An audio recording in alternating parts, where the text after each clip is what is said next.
Good evening, everyone. Welcome to this week's episode of Paranormal Lens, sponsored by John Nick's Paranormal. I'm Jamie Widener. I will be your host this evening, and as always, I'm joined by Mr. Chad Thomas, my Hey, co-host everybody. extraordinaire. Good evening, sir. How are you, sir? Living a dream. What's wrong? It's Tuesday, right? How can anything be wrong in the world? We're here for Exactly. another episode. So, I don't know where everybody else is in the world, but here in South Central Pennsylvania, it was a rainy and dreary day. It's going to be followed by a rainy and dreary day, which is going to be followed by a rainy and dreary day. So, Which followed a rainy and dreary which day. Yes. followed, yeah. So this is the bright spot. Here we are. Yeah. Boom. So, So, how was your week, sir? What's going on? I was going to ask you, how was your Krampus knot? It was uneventful. I'm still here. So, Okay, and you the know. kids are still here, so no. Oh, wait. I'm supposed to check on them. I'll be Jeez. right back. Anyway, Everybody made it. Everybody made it this year. I'm surprised, but um, so far so good. so yeah, no, it's been an uneventful week. Just Perfect. We it's like those, right? yeah. I mean, we already had our holiday party at work, so it must be that season. I guess I should start buying Christmas gifts. Yeah. Yeah. Oh, yeah. Okay. So Yeah, that too. Dang it. yeah. I mean, we know it's Christmas because Jim's with us. Hey, there's Jim. Good evening.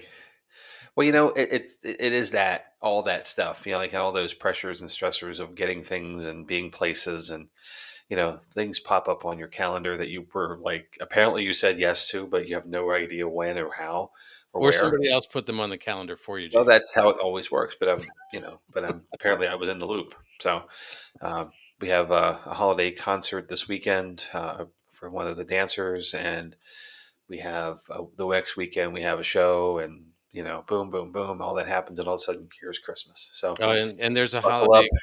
yeah, There's a buckle holiday up and concert, right on.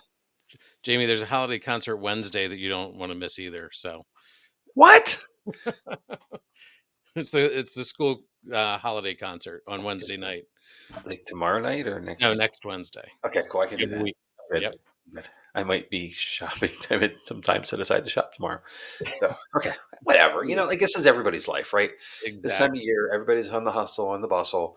And it's like the annual miracle where it all just kind of happens and it all just comes together. And December 26th. Now you're trying to find receipts. Uh, And or wondering what you could change out with somebody else. So um, it's all good. It all works. yep.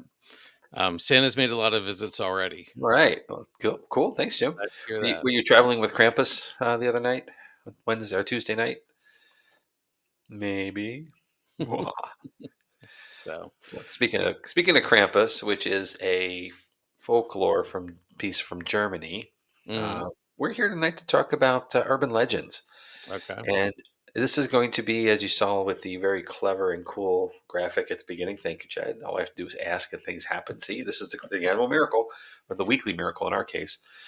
We are going to talk this week about international urban legends. Staying Okay. out of the U.S. completely. We're off to other countries. We're going to take a trip around the world, perhaps a road trip. Not claiming I'm saying it now, but Hmm. maybe it's a road trip.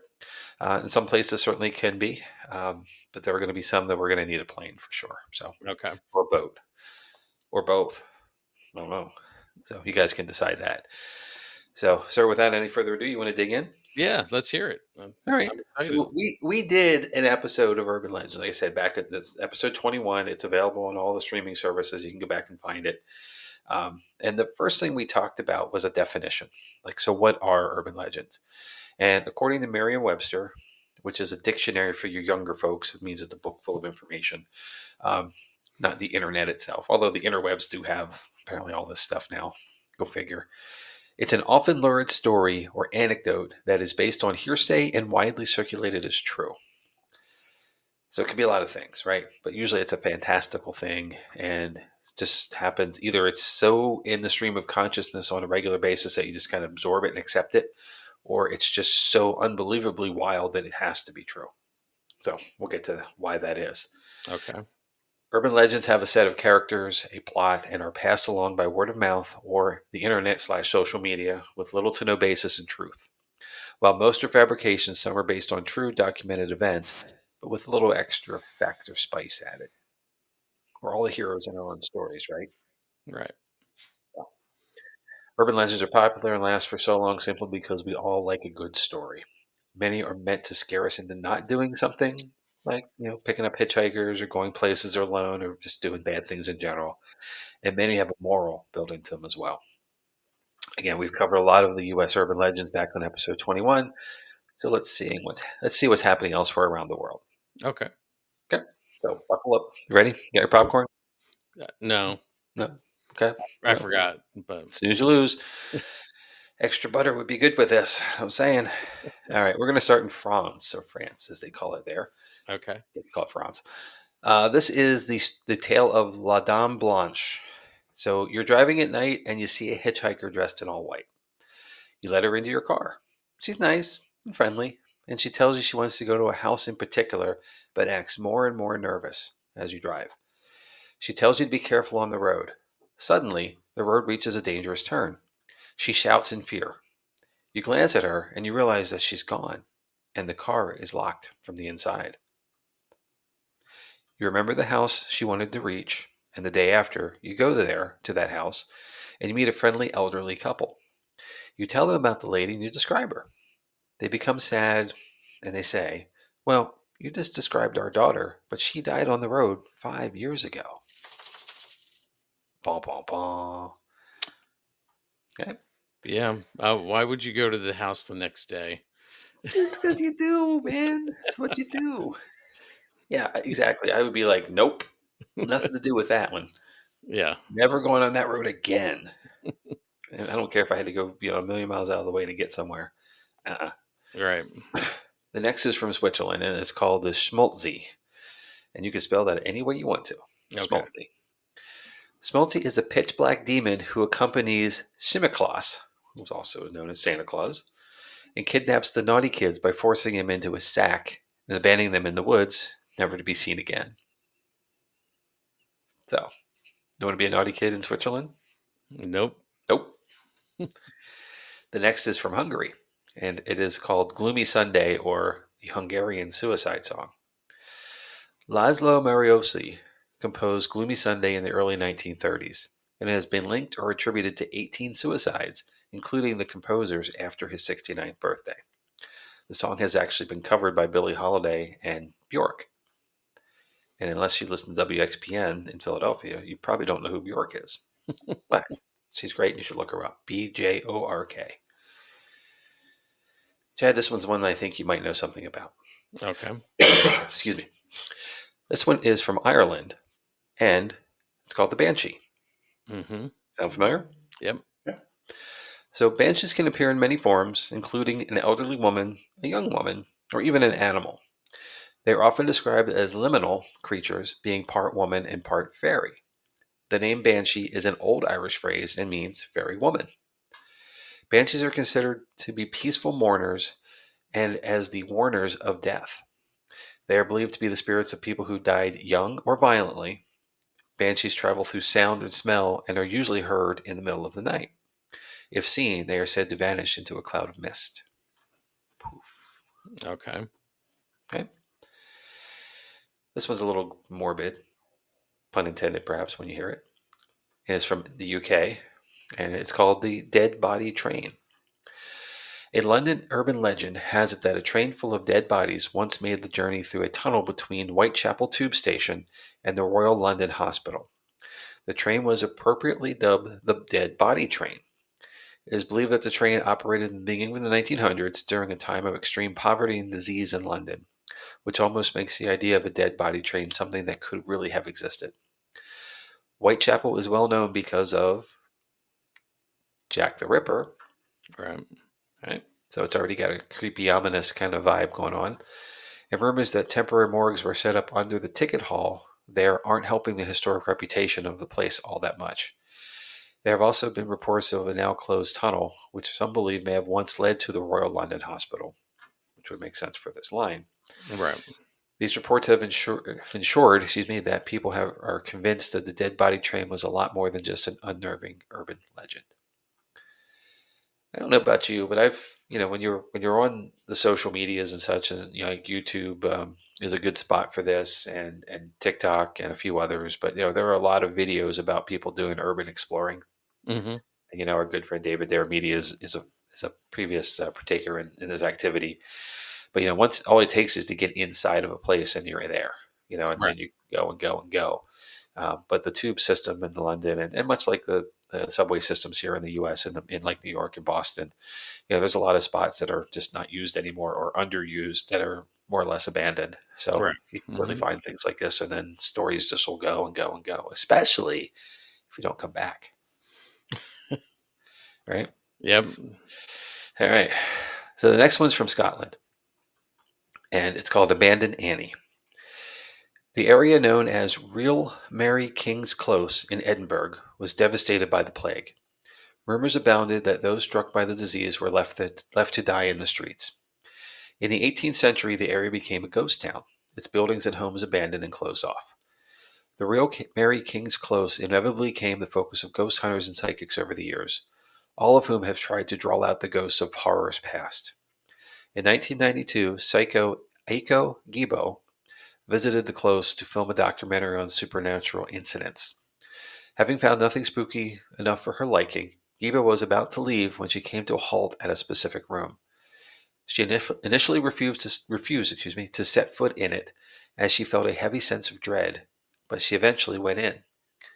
Afterward, she said the only reason she did so is because the specter of a little girl asked her to enter. The girl told her name was Annie and that she died long ago of the plague.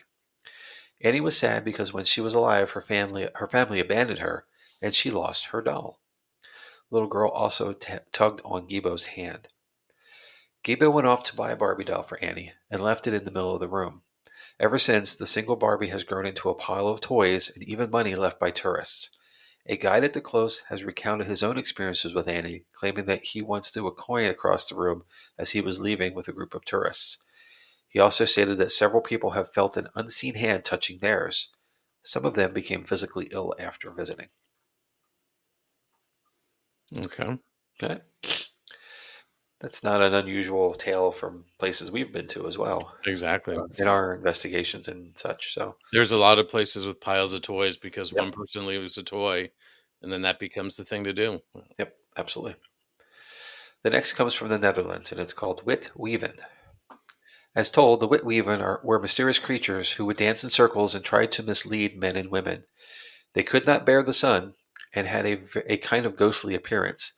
Witweaven are said to inhabit ancient sites, including wells, burial mounds, and foggy moors, where they will either help or harm mortals depending on how they are treated by them. So, again, a good reason not to go somewhere, Hmm. just in case, and places you shouldn't be anyway. The next two are from Germany. Okay. The first is called Belsnickel. Tales say the Belsnickel would come a few days before Christmas, kidnapping naughty children, putting them in a sack, and beating them.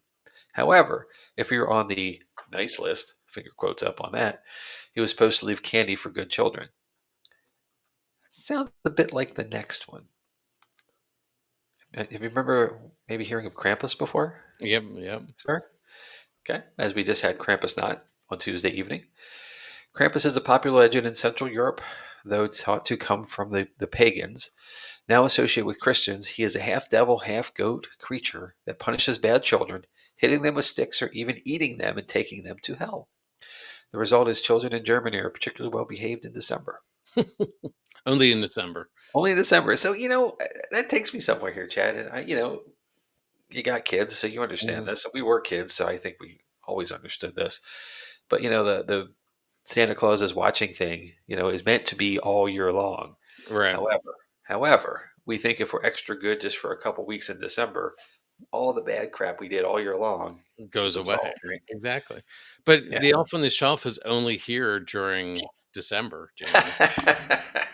True. True. Maybe that's what we're missing here. We need something Uh-huh. other than the elf all the rest of the year.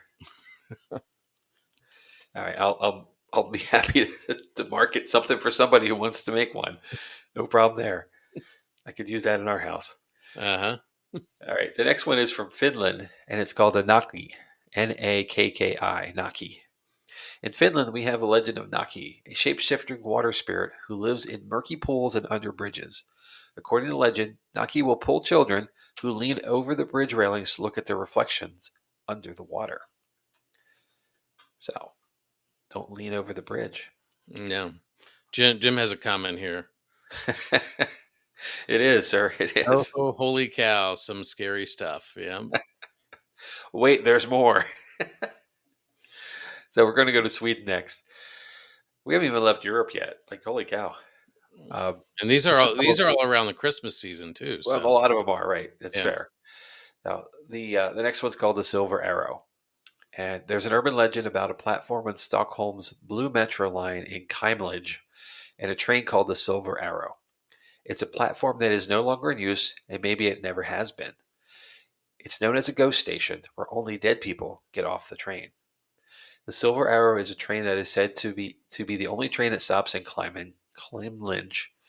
The people on the train have supposedly died somewhere in the metro system, and legend has it that if you get on the Silver Arrow, you won't come back. Okay.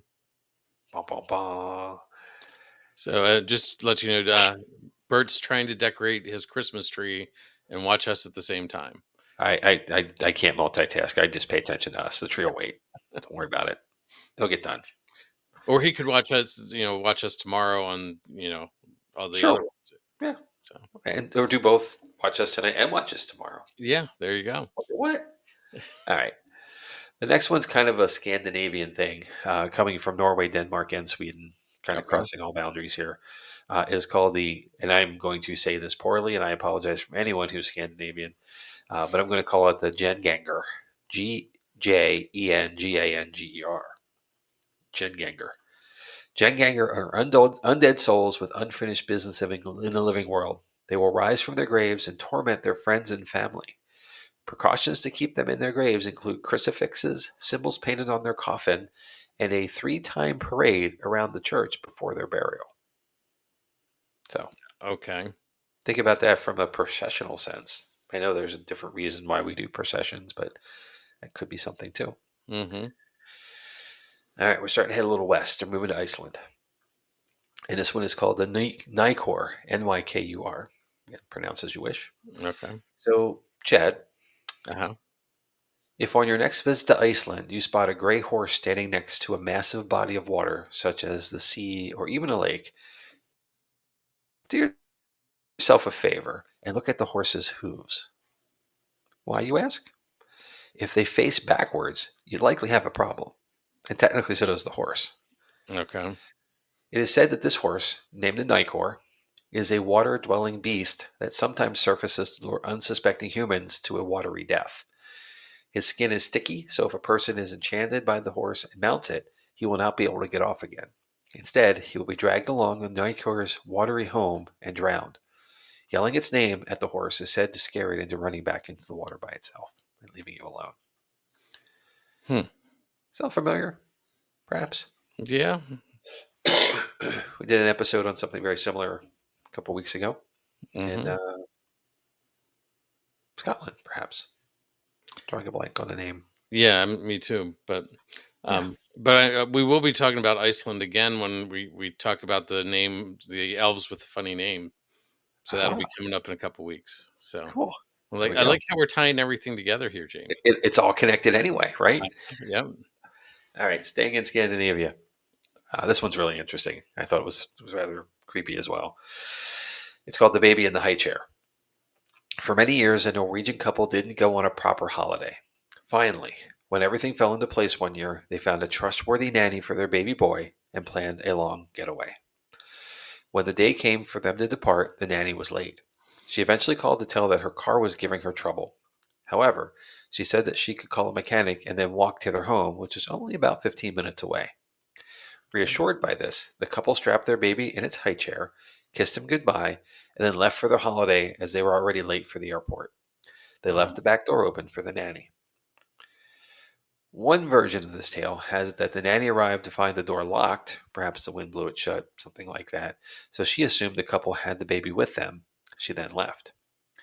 Another version says the nanny was killed after being struck by a truck on her way to the house. She was walking along the road. And yet another says the nanny was an elderly relative of the couple and she died of a heart attack before she could get to their home, perhaps from exertion of doing all the walking. Uh-huh. In every version, the couple return home to find their son dead and bloated and still trapped to his high chair. Ugh. Ugh. Yeah. On that note, hey Kyle, what's up? Hey, buddy. Yeah, exactly. You move. Yeah. And I apologize, guys. I'm allergic this week, so I may cough here a time or two. I will try to get away from the microphone and not be in your ear. I apologize in advance. The next one is from Russia, and I absolutely love this one, Chad, and I'll tell you why at the end. Okay. It is called Baba Yaga. Baba Yaga is the story of a woman who, at times, ate children and lived in a house held up off the ground with chicken feet. Or some tales that it moves around because it's on chicken feet. Okay. In other times, she was a helpful sorceress who helped children who were lost in the woods. Either way, she can fly through the air in a mortar and pestle or in an iron kettle and leaves a tempest in her wake. Many a parent or grandparent will tell the darker tale to children who refuse to go to sleep, as Baba Yaga would most definitely get them if they refused.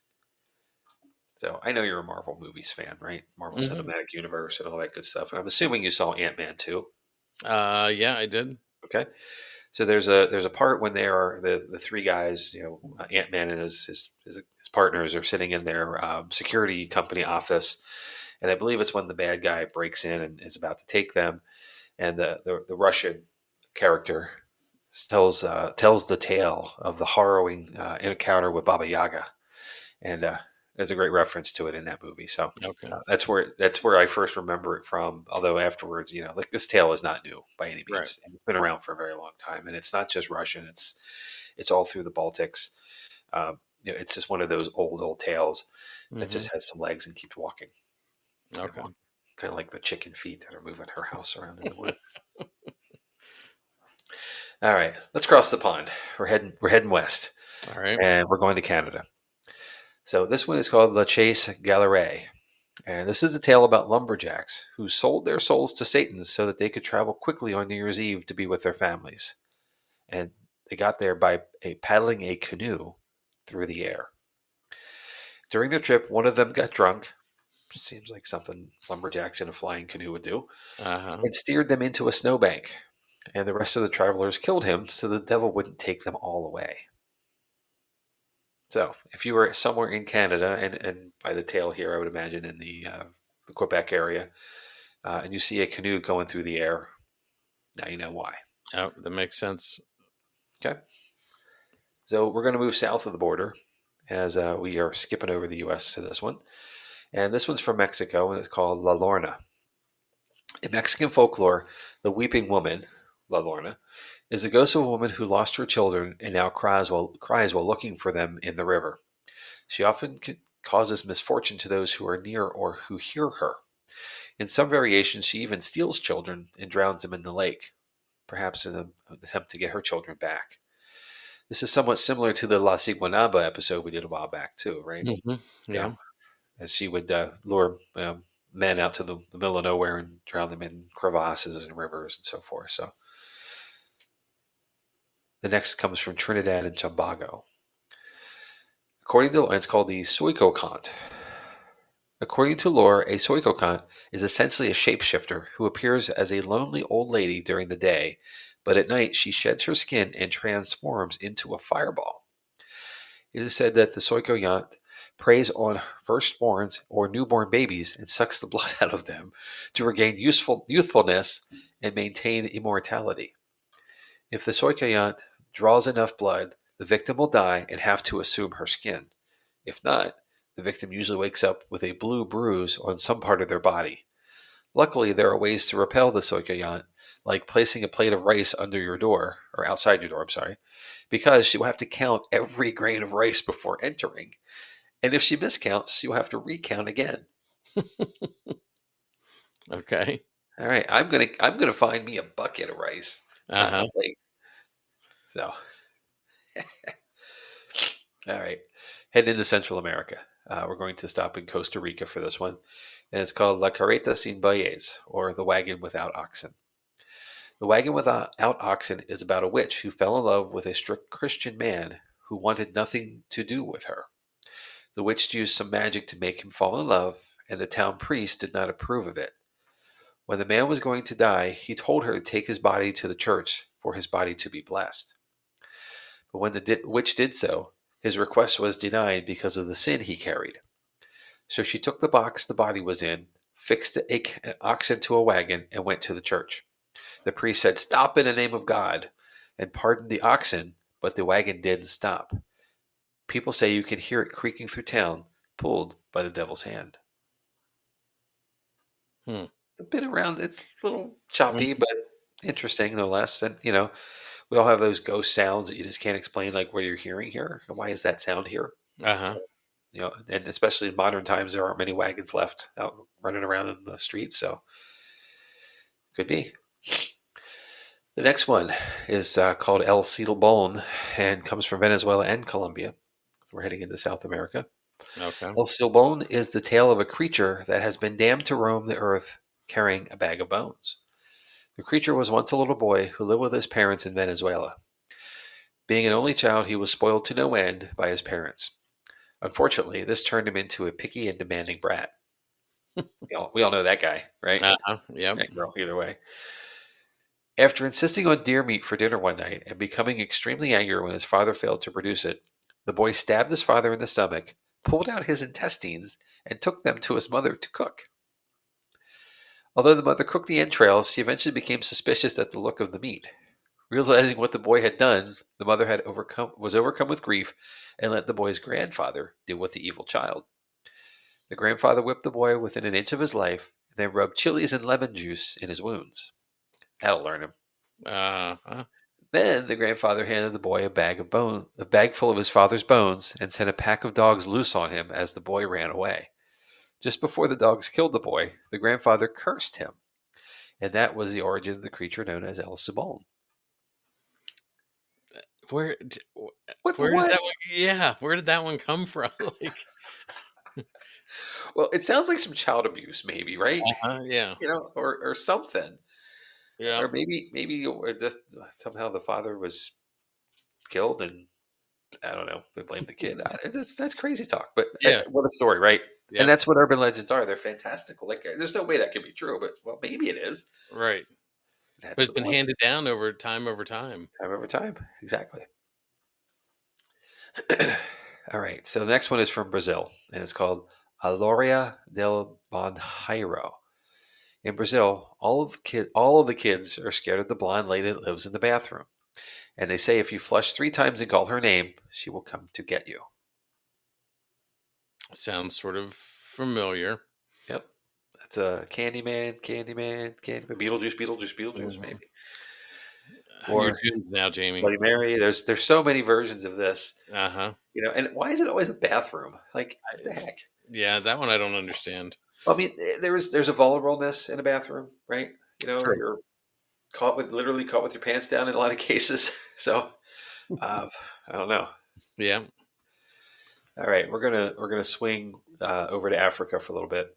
The next one comes from Egypt, and it's called Abu Regal Maslokia. Maloka.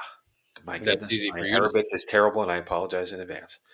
Okay, so Abu Regal Masluka is an Egyptian urban legend about a creature, often translated as the man with the burnt leg, and that's what we're going to go with from here on out, Okay. or the man with the skin leg, who is said to kidnap and punish naughty children by taking them away into the mountains, where they are never to be seen again. Parents in Egypt know that one mention of this one legged monster will encourage kids to eat their veggies and get to bed on time. And Maggie knows too. Yep. So she's good parents. I'm going to use that here tonight, actually. So I'll let you know how it goes. Okay, the next is from South Africa, and this one's interesting. It's called Governor Van Noot, Noodt, Newt. Spooky castles aren't only found in Europe, Chad. I'm telling you, they're everywhere. In Cape Town, South Africa, stands the infamous Castle of Good Hope, the oldest existing colonial building in the country. The castle has a dark history of slavery and torture, making it the inevitable setting for urban legends of all kinds. One of these tales includes the fate of the governor Peter Gijsberg van Noot. The governor was a cruel man, and among other atrocities, he decided to sentence a group of soldiers to death by hanging in the 1720s. Van Noot didn't deem it necessary to show his face at the execution of these soldiers, and during his absence, he was cursed by the last soldier just before the man died. When the governor's officers went to inform him that the soldiers had been hanged, they found Van Noot dead in his chair. They were, excuse me, there was a look of horror on his face. The story goes further to say that the governor roams the corridors of the castle to this very day, unable to shake the curse. So, Okay. since no one else has done so, I'm going to call road trip on this one because I want to see that. All right, or plane Yep. trip, boat trip, Some trip. sort of trip. All right. Wait. Oh, Ah, see, there it is. All and right. I don't know he's got He's the definitely not delays, decorating that tree. but there's a 10-second delay, Jamie. So he might have beat you to it. I'm saying I'm giving it. That's cool. Totally Yeah. cool. Yeah, that one sounds fun. Well, we're going to stay in South Africa. And Okay. this one's called the Pinky Pinky Curse. This one sounds truly terrifying. A creature that attacks young girls and is said it's a creature that attacks young girls and is said to have a human face that's ugly, molted, and bald. If you look closely, the features become blurred, and all that can be seen are two pink colored eyes, hence Pinky Pinky. Pinky Pinky is believed to be half human and half creature and lives between the girls' and boys' bathrooms in local schools, often lurking unsuspecting children. So, again, another bathroom. Mm-hmm. And it's that space between the bathrooms, though. Yeah, well, that goes back to like, excuse me, it goes back to Candyman. In the U.S. version, there was in the apartment building that the movie story is based off of. It's a true story to some degree. There is a service hallway between each side of the building, so maintenance folks are going to get to the access to the pipes, the water, the Mm-hmm. HVAC, and all that stuff. And a group of criminals found their way there, and they realized that the bathroom mirrors only need to be pushed through because their backs were in the hall, and they could access apartments. And having done so, one of the victims, called the police, but she wasn't deemed credible, and unfortunately, no one came until several days later. That's the superintendent or the maintenance guy came, and they found her, of course, deceased. So, Right. but she claimed that someone was breaking through the mirror, which is the tale of Candyman coming through the mirror in the movie, at least. So, it's possible Mm-hmm. that could be based on some reality of a real person doing so. All right, I like this one a lot. It's also in South Africa. It's called the Ghost Wagon. One of the creepier South African urban legends goes all the way back to 1887. Excuse me. Four men undertook a journey from Ceres to Beaufort West by wagon. This area is known as the Spokeveld, which is ghost region in English, and Okay. was even indicated as such in old African maps. That was literally a spot on the map where the ghost region. So how cool Hmm. is that, right? That's pretty cool. So during their trip, one of the wagons, one of the wagon wheels suddenly gave out, and it took them until around 3 a.m. to get it fixed. They were hardly on the road again when their horses became agitated and eventually frozen in place, unwilling to move any further. From out of nowhere, the men heard the sound of a wagon coming towards them at high speed. When they finally caught sight of it, they witnessed the driver cracking the whip at 14 horses as the wagon headed directly for them. The driver grabbed the reins and successfully moved the wagon out of the path of the other speeding one. Annoyed, he yelled after the other driver, "Where do you think you're going to?" To which the other driver replied, "To hell."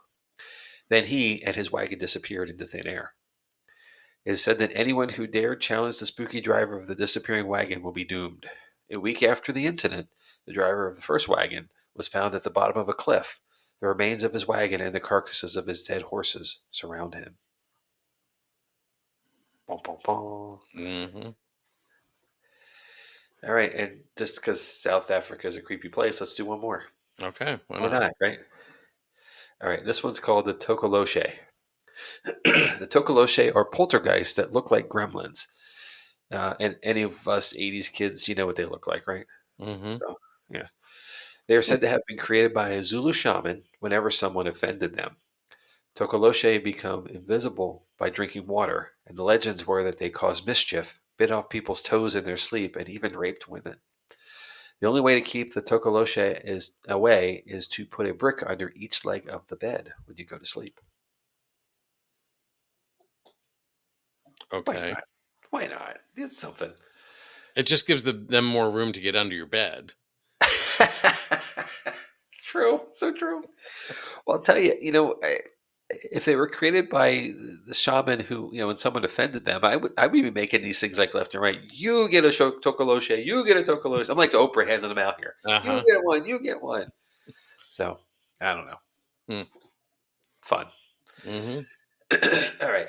So let's move a little further to the east and go to the United Arab Emirates. Okay. And we're going to talk about our old friends, the jinn. So we did an Ah, episode here as well good. back in season one. It's out there for all to find. It's a little slightly different variation than what we talked about, though. The jinn are a supernatural creature from Arabic folklore, and the al Duwais is the most famous. Said to be a beautiful woman covered in gold and smelling of rich Arabic perfumes, she would call to men in an alluring voice. Those that followed discovered her true identity, an old witch, so scary the men dropped dead on sight. So, Mm-hmm. not too far off from La Siguanaba, Right. obviously around the world from there, but the idea of someone, the lust takes over, and Right. Again, there's a lot of similarities in different parts of the world with some of these stories. absolutely. And these are from times when the world wasn't as small as it is now. That's also interesting. Right. Excuse me. All right, so we're going to India for the next one. Okay. The abandoned village of Kaldahara. The abandoned village of Kaldahara in India is said to be haunted by ghosts. This urban legend claims that the prime minister of the region ordered the daughter of the village elder to marry him. Rather than obey, the proud villagers simply disappeared, leaving only a curse on the village. It's said that anyone who tries to stay here is haunted by the whispers and screams of the old villagers. Hmm. Okay, now we're going to go to Nepal and the Yeti. So let's begin with the who's probably the second most urban legend besides Bigfoot, which theoretically still is maybe a Yeti. Who knows? Right. Just blending into their environment. So the the Yeti is believed to be a 6 to 8 foot tall, muscular ape-like figure descending from Sherpa folklore. It's apparently so elusive it can only survive in high altitudes. An origin story claims that the Yeti is a glacial spirit who brings fortune to hunting parties, and another says it is akin to the boogeyman, as a myth used to scare people from venturing too deeply into the mountains. So, Mm-hmm. but we've heard tales of Yetis and Bigfoots and all the variants of both time out of Yep. hand. Yep. All right. Now we're going to head down to Australia for a little while. Down And this under. down under. All right. Crikey. I had to say it. Sorry. All right. This one's called the Bunyip. The Bunyip is an Australian mythological creature and describes as a cross of Bigfoot and the Loch Ness Monster. Let's just get all the cryptids in one. It I'm. lives in billabongs, which are small water holes. Some indigenous Australians tell a story that its feet are on backwards. So while you might think that you're tracking the bunyip, really you've already crossed paths with it, and it's watching you the whole time, just concealed in the bush. Interesting. That's the second one tonight with backwards feet. Yes. The next is for the Sydney Harbor Bridge. We've all seen this, right? The Sydney Opera House, this gorgeous wide span bridge. Building this architectural masterpiece in the 1920s and 30s was no easy feat, and unfortunately, many people fell to their deaths while doing so. There is a persistent urban legend that three men fell into the bottom of the brick pylons and were never retrieved. Could it be that the masses of tourists that are stepping over there entombed workers who created it? Possibly. Mm-hmm. I'll give you a fun fact, sir, and I know you know where this is, but here in the south central Pennsylvania region, we have the Susquehanna River that passes through here, Right. and the town that I'm closest to, and the crossing of the river that we're closest to, is in a town called Columbia, between Columbia and Wrightsville, and it's the Veterans Memorial Bridge there. Right. At one point, it was the longest concrete span bridge in the world, and is still number two only passed by a bridge in China somewhere back in the 60s or 70s. I forget when. But there's an urban legend here in this relation that because it's concrete, Uh huh. there were many forms that were made, pour in the concrete to create the bridge. And in Right. doing that, several people, no actual number was given, but several men have fallen in and weren't able to be returned from, regained, Right. retrieved is the word I want, quickly before they sunk through like quicksand into the concrete Into the and concrete. Yeah. are entombed there on that bridge as well. So think about that every time you run over to Wrightsville Mm, I take the other bridge. or take the other bridge, right? All right. Also from Australia, this one's called the Poinciana Woman. Poinciana Woman. Okay. I'm going to give you a little bit of a trigger warning on this one too, so bear with me. Somewhat of a violent story. Okay. So, one of the most unsettling urban myths to come out of Australia tells the story of a young woman who was raped by Japanese fishermen at Darwin's East Point. When she realized she was pregnant, she was horrified and hanged herself from a poinciana tree. Shortly after, and ever since, her restless spirit started stalking men in East Point, appearing to them as a beautiful vision in white. However, as soon as the men are entranced by her, she turns into a fearful hag with long claws and eviscerates them and eats their intestines. For Hmm. those who are brave, the Poinciana woman can be summoned by spinning around 3 times on a dark moonlit night and calling out her name. Nope. Her distinctive scream will let you know that she has been successfully summoned. Nope. Nope. Not doing it. That is a negative road trip right there. Yeah. But similar to, again, I'll go back to La Siguanaba, same Exactly. idea. A woman wronged, perhaps by her own doings, perhaps by someone else's, and becomes a vision of a beautiful woman, enticing men to her. Once she does, she turns to something totally different. The case of La Siguanaba is a horse-headed woman in rags, and Hmm. takes her victim. So creepy. All right. Yeah. Also in Australia, this one's called the Namrorador. What is known in most countries as a meteor is described in northern Australia as the eye of an evil spirit.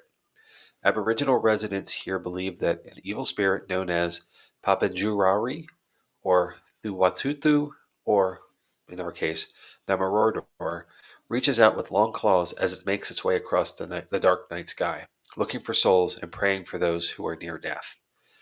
Namorordor is also referred to as a flying serpent, and the legend of it has been passed down through the years. It is said that this evil being can also take the form of a kangaroo or even a horse and makes makes sounds resembling the wind. In order to avoid a run in with Namorordor, meat should never be cooked outside at night because the smell will lead it to attack from the bushes. When it does attack, its favorite prey is unprotected babies. Of course it is, right? Jeez. Because yeah. Rips out their hearts, and then flies away with their bodies. It is therefore imperative that if babies are included in a camping group or have to sleep outside near bushes for whatever reason, they must be turned on their stomachs or on their sides so that Namorordor cannot reach their hearts. In order to permanently get rid of Namorordor, the services of a witch doctor must be called upon. The witch doctor will then kill the evil spirit with a special spear. So the gist of this story is don't cook meat outside because you're going to attract beasts, Don't wild go beasts. outside. Just don't let your kids outside. Well, but if you're camping, I mean, I think reference camping. So like, Yeah, don't cook at night, and who it. takes a baby camping? I don't know. I mean, I, maybe it's an Australian thing. I don't I don't know. know. What a That's great. how that's where Crocodile Dundee came from. He was a little tyke who got That explains it. There it yeah. is. All right. He survived it. Now he's the tough dude. All right. We're leaving the continent down under. We're going to the Philippines. Okay. And this one is the Manin. I can't. This has got too many consonants, not enough vowels. Manananggal, I believe. These are more comparable to vampires as they do suck blood, but also eat the insides of their victims right after. It is said that at night these monsters separate from their torsos from their legs. I'm sorry, and kind of just leave it there. They then fly off into the night with their bat-like wings in search of children. Again, kids. Yeah. In the day, they appear as normal village women who act like regular women. Because why wouldn't they? And the only way to kill them is by looking for their legs at night and sprinkling a bunch of salt over them, over their unattended body parts. This tale used to keep children home effectively at night. So Yeah, well, I mean, yeah, but you got to add salt, Jamie, you got to because have salt, right? Because, it's the spice of life. All right, we're going to Indonesia. And this one is called Wiwi Gambel. Wiwi means girl, and Gambel is a hill in a city near Semarang. Wiwi Gambel is a haunted spirit that takes the form of a girl with very long boobs, longer than her legs. Wiwi Gambel was the wife who caught her husband cheating before she killed him. She believed her husband cheated on her because she was sterile, starting her hatred towards kids. See, that would make sense. Finally, yeah, one of these makes some kind of sense. no, All right. Right after she murdered her husband, the people from her village chased her away before she decided to end her life. Legend has it that if children go outside at dusk, she will kidnap them. She turns fecal matter into her victims' favorite foods and then feeds her victims it, so they become mute before people eventually find them. Local adult people sing a special song when they go around the village to find the kidnapped children who suddenly appear out of thin air when Wiwi Gumball decides to return them. gross. But Jamie, Bert has figured out why it's children. Ah, that's right. They are definitely more tender. As we age, we get gristly and brittle. So, all right, I'm with you on that one. All right, going to Malaysia. This one's called Janet's Ghost. During the late 1960s, a young woman named Janet went missing from Kuching, Malaysia. She was a nurse at the time, and her disappearance, along with many others, was thought to have something to do with the construction of the Satok Bridge. The general belief was if the construction of the bridge was halted for any reason, it would anger territorial spirits. Therefore, virgin girls had to be sacrificed by means of decapitation. Of course, why not? Hmm. Their heads would then be immersed into the pillars of the bridge. Since Janet's remains were eventually found sans her head, the consensus was that she too had become a virgin sacrifice. Her parents dressed her in red and had her buried. However, Janet came back for vengeance. Of course. Wearing her red burial outfit and shoes, she started appearing to unsuspecting bikers on the outer parts of Kuching. She would hitchhike until one of them offered her a lift, only to disappear at the end of the journey, leaving behind a stinking, rotten stain on the seat. Sightings of Janet were also reported from a ferry traveling across the Sarawak River. As soon as the ferry reached its destination, the red clad figure disappeared from it, and any money on the ferry turned to leaves. The ghost of Janet strikes terror into the hearts of Kuching residents to this day, with ferry operators refusing to work after 10 p.m. and people refusing to call her by her name. Incidentally, the Satok Bridge collapsed in 2004. Hmm. So Janet. Janet. Janet. So I just want to point out Erica joined us, Jamie. She's taking a break from drone chasing. We're going to need to get an update a little bit later on the drones. The drone thing is a Jersey pastime now, apparently.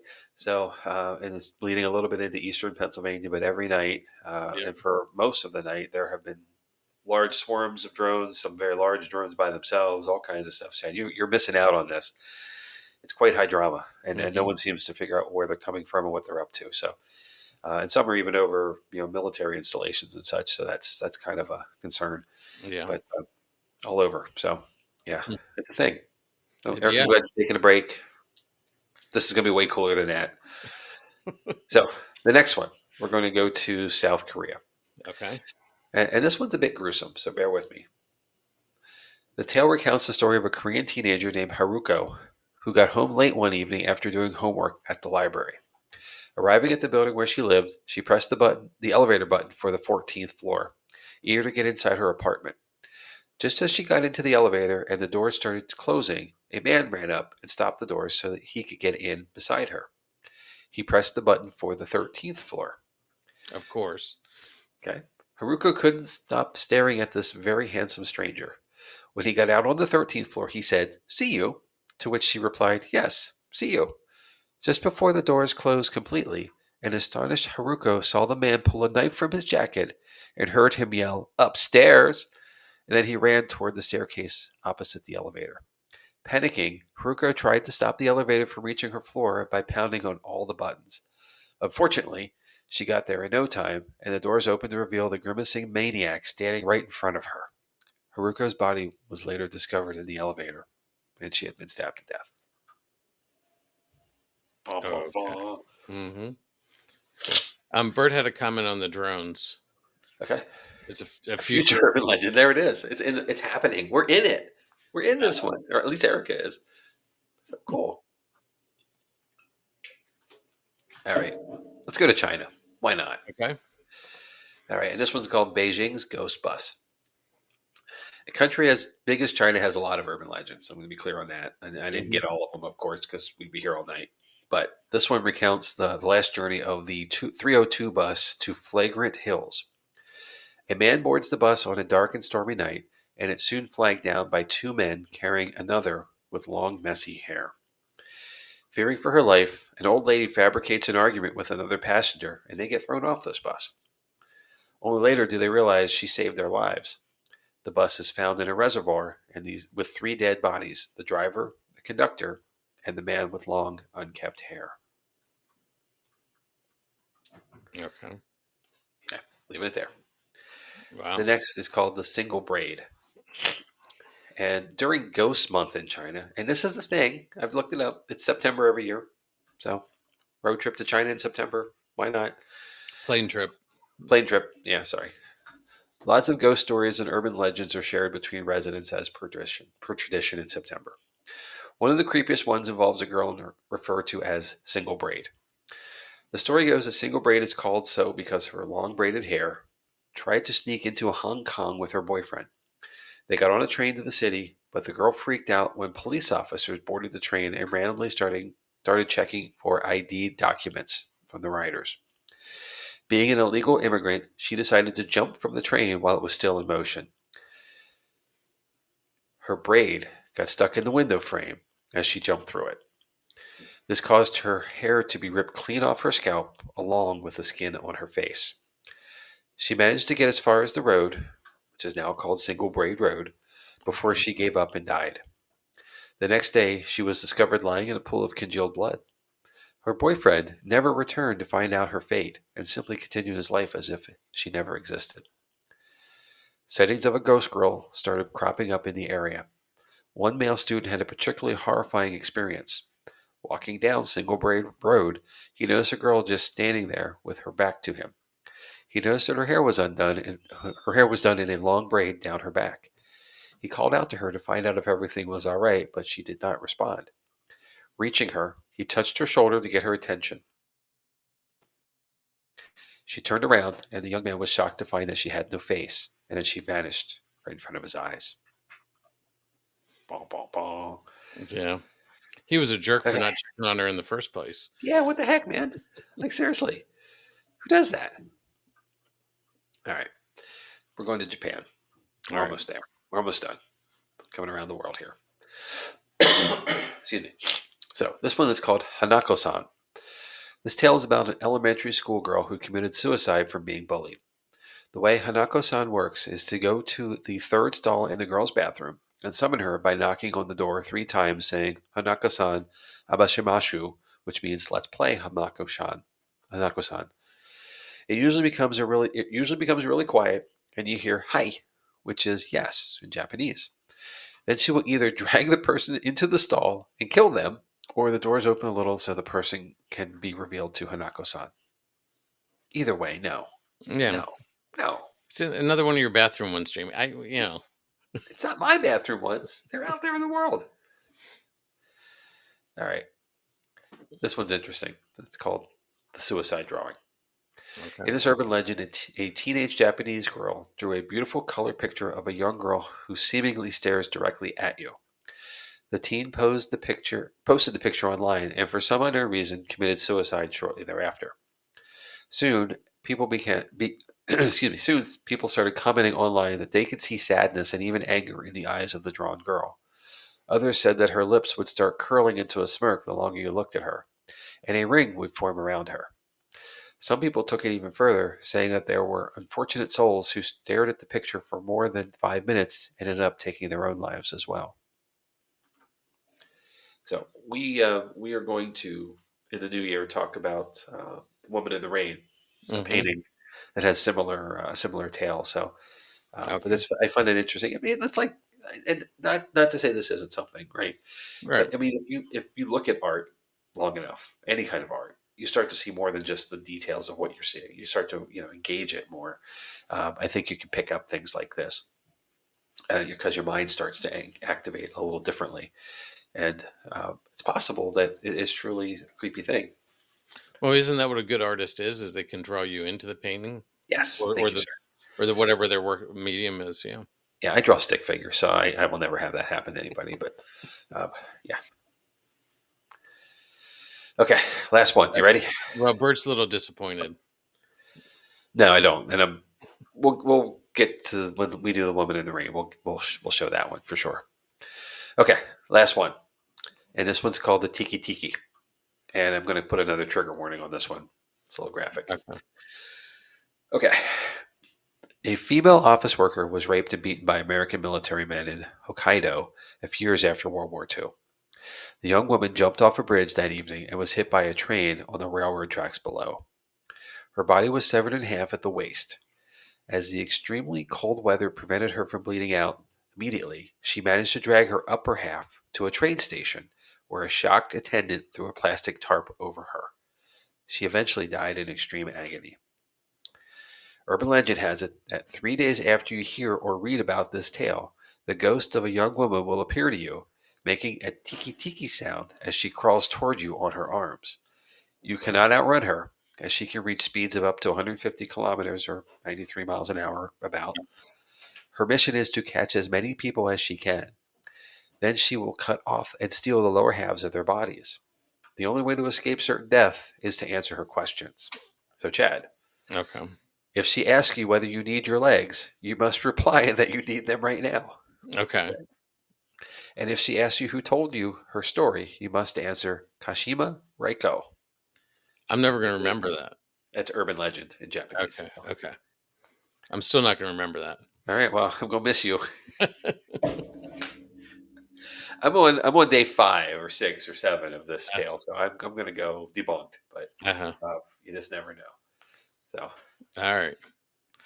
all right, before we discuss any of this fun stuff, I'm gonna cite some sources. I found a lot of cool stuff on BuzzFeed.com, SoulGuard.com, and ListFirst.com. Okay. And a little bit of this goes back to our original as well, so I'll cite myself as a source. Okay. Original episode number 33 back in Right. season 1. So, So oh, sir, the world is a weird place, isn't it? it is. Now I'm going to put this up. Oh, yeah. Erica posted this when we were talking about the art, which is interesting. It is probably similar to scrying, looking into it and sort of hitting that transcendental state of whatever. But yeah, it's an interesting thought. Yeah, I totally understand that. It makes sense. So, I mean, Well, I can't give you a summary of those, Jamie. You did like no, 50 no, I some. know, I know. Did any one of them stand out more than the other, or I mean, no, but again, there seem to be thematic things throughout yeah, all the stories. There were ones that seemed to theme together, and which, again, it's interesting because, like you said, a lot of these came from before the world was a global yep. place. Well, and the thing is that, and we talked about this last time around too. Hmm. A lot of times urban legends are created as behavior modifiers. Right. You don't want somebody to do something, or you do either way. Hmm. And therefore you come up with a fantastical tale. And obviously I think people with creative or bizarre sometimes sense of storytelling and humor come up with these things and just as to spout something and then it sticks. You never know what's going to stick, right? Right. So the classic tales of what if no one was interested in hearing about some creature that was made by parts of other people and hit with electricity and came alive. That's Frankenstein, right? Right. you know, or some dude who drinks blood turns into a bat. I mean, that's fantastical. What if that never stuck and we don't have Dracula? Right. That's kind of the point. You just never know. And urban legends are those things. They're just not documented Hmm. in a tale like an author would have created. They're Right. lore. And I will tell you this because we've all played the telephone game or whisper down the lane or whatever you want Hmm. to call that thing where you start over there with one phrase and by the time it ends at the other end of the line, it's something uniquely different. Right. Every time and you said this really well back then, I think, on the episode for Urban Legends. But every time you remember something, it changes because it's a copy. Right. So, pardon my tissue there. I'm sorry. So that part of all of this, how it just became was this, and now it's become that. We don't know what the original was anymore. It's such a Right.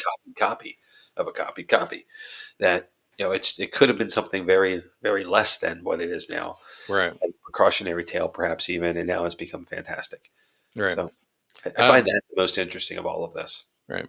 I'm going to put up Bert's comment here. It seems like it's always women luring men to their deaths, not the other way around. Does that prove that men are that stupid? In a word, yes. Yeah. Yeah, definitely. Yeah. So, yeah. Well, and it's kind of one of those things. And I'm a guy, so bear with me on this. But men get excused for bad behavior all the time. And here it is to say this is another one of those things. It's a behavior modification. Don't do it.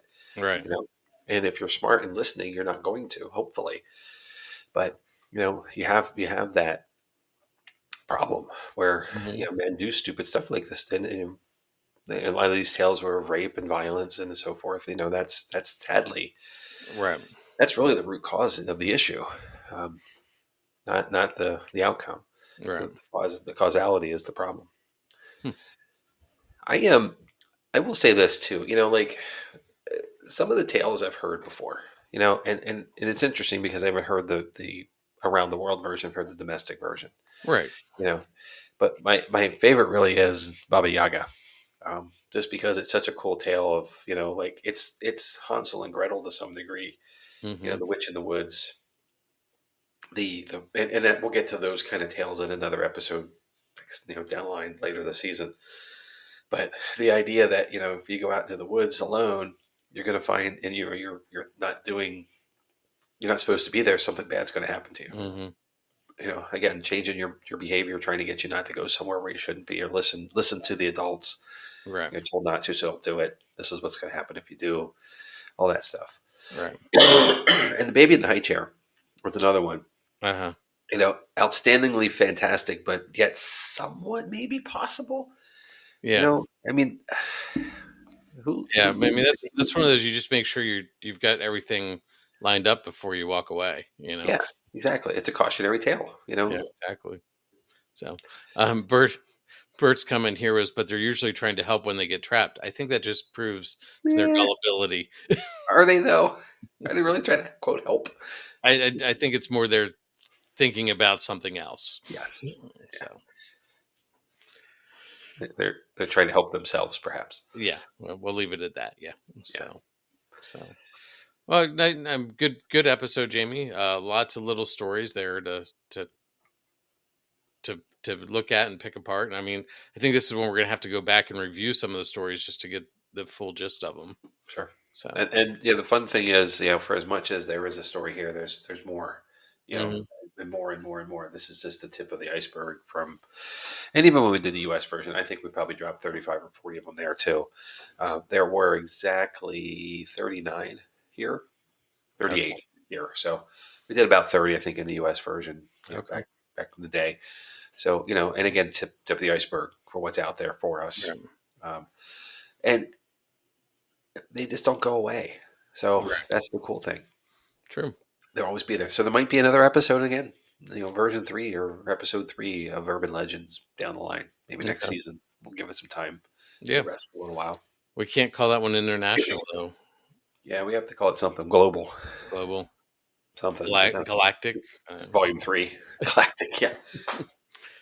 Who knows? Maybe next year we'll have the aliens here to tell us their tales. I True. don't know. So That's what all these drones in Jersey are about. could Maybe. be. I don't We know. never know. So Maybe. well, All right. should we wrap it up, Jamie, and talk about what's coming up? Yeah, it's probably time to do so. So All again, right. thanks for indulging me on this. I do Yeah, no, appreciate it. I know you enjoy it. It's been fun hearing all the stories. So, but next week we're gonna do something a little different, but sort of along the same lines. Okay. I'm going to talk about holiday hauntings, which you don't usually put. Well, let me put it this way: in American culture, you don't usually put um, spooky with Christmas and Hanukkah and things like that. You think of joyous and all that fun stuff, but that Yep. is not the tradition from the Victorian era. Nope. So we're going to delve into that a little bit, go into a little bit of the history, but then I'm just going to sum it up with maybe three or four of those classic, um, classic stories from the past. So Cool. see if I Yeah. can find a couple good ones to share with everybody just before Christmas.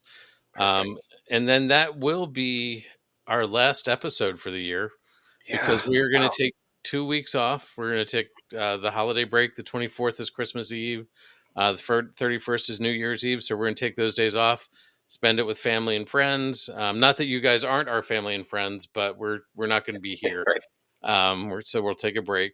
We're gonna come visit each and every one of you. Don't worry. We'll bring cookies and eggnog.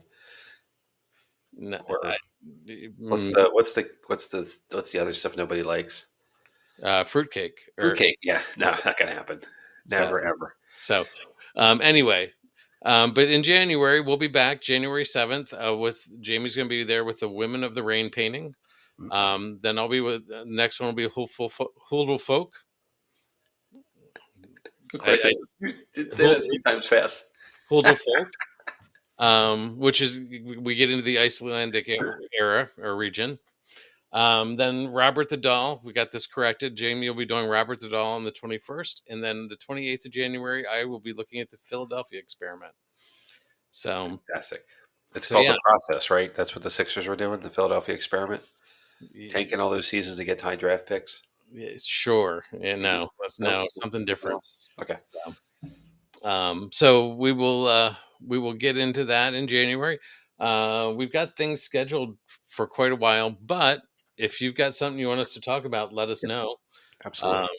we will be working our way through. We've got a whole bunch of the episodes lined up the whole way through April. When then we'll get into some pre-investigation and then hopefully some post-investigation for Tala, our tip to Tala. Tala, the say that 10 times What fast. does TALA stand for, sir? Trans Allegheny Lunatic Asylum. It's a lot easier to say TALA, isn't it? It is. So, Oh, it's that's I don't want to wish away time because it's precious, right? uh-huh, But man, early April can't come fast enough. So exactly. So, looking forward to this one. Been looking forward to this one for a very long time, actually. mhm. I'm finally getting to go. So yes, so, yes, yes, yes. yep. Um, so here's all the social medias you can reach us through. I have added something at the bottom of this. It's our link tree, which is linktr.ee/paranormal lens. And that will sum up all of our social medias and has our new paranormal lens TikTok account under that. So check that out. Starting to share some um, what do we want to call it? Previews or I don't know something each week on the show that's coming up. So we're We working need on one of that. the kids to tell us what that stuff's called. Yeah, I don't know, but anyway, that's what we're doing. So hopefully you'll start seeing some stuff on there. Yep, more to So come as always. yeah. So Jamie, what any closing thoughts? I mean, this is it until January. So Well, we got one more yet, right? oh So wait, yeah. Sorry, you're bailing on that episode already. I'm telling you. Yeah, it's you're focused on your holiday shopping and your I tail. am. Yeah. So. Um, you know, no, but at this time of year we always get a little nostalgic. I start. I think anybody who's associated to one of the streaming services like Spotify gave you your list of the years, Mhm. last week or this or Which beginning of this. which do you wanna call that out, Jamie, since you're talking about it? Spotify, sure, it's a streaming service. No, It's no, free. no, where the Paranormal Lens video podcast fell in that. Yeah, so we are we I'm going to tell you I'm going to show you for those who can see me and for those who don't I'll verbalize what I did, but I opened that up, that you give you that little thing to look The at and Wrapped. you're in review, and it told us that Paranormal Lens was in the top 15% of the video podcasts available on Spotify around the world, and my jaw went like this. And if it was like Bugs Bunny, it would have hit the floor and rolled away. Mhm. Um, so we Chad and I. and our entire production team, which is Chad and I. Uh, we really want to say thank you for that. We did this. We started this 85 or six, whatever it is, episodes ago, not knowing what the hell we were doing, and we honestly still don't most days. Uh, No. Here I am, being all allergic tonight, trying not to sneeze and snobble all over the place and cough on you. Uh, so we appreciate you hanging in with us through all of this. I know we've had some bad episodes with audio. We've had some technical stuff where things didn't show the way it was supposed to. But for everybody who's watched an episode along the way, we can't say thank you enough for sticking with us. There's bigger and better things to come. We might figure this stuff out eventually. But we are a live podcast, and that's uniquely different, I think, from many others. Uh, and there's nothing wrong with production value and making some really pretty things.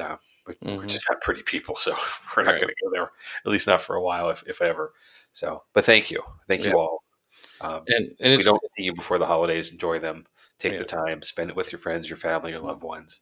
Um, And it is due to because dedicated viewers like Heather here, who was decorating the tree, wrapping presents, ran the kids to their dad's house, all while carrying us both with her. oh So wow, we really appreciate that, Heather. So thank you so much. Thank you to all our viewers out there who are with us live every week, and as you watch us on all the streaming services.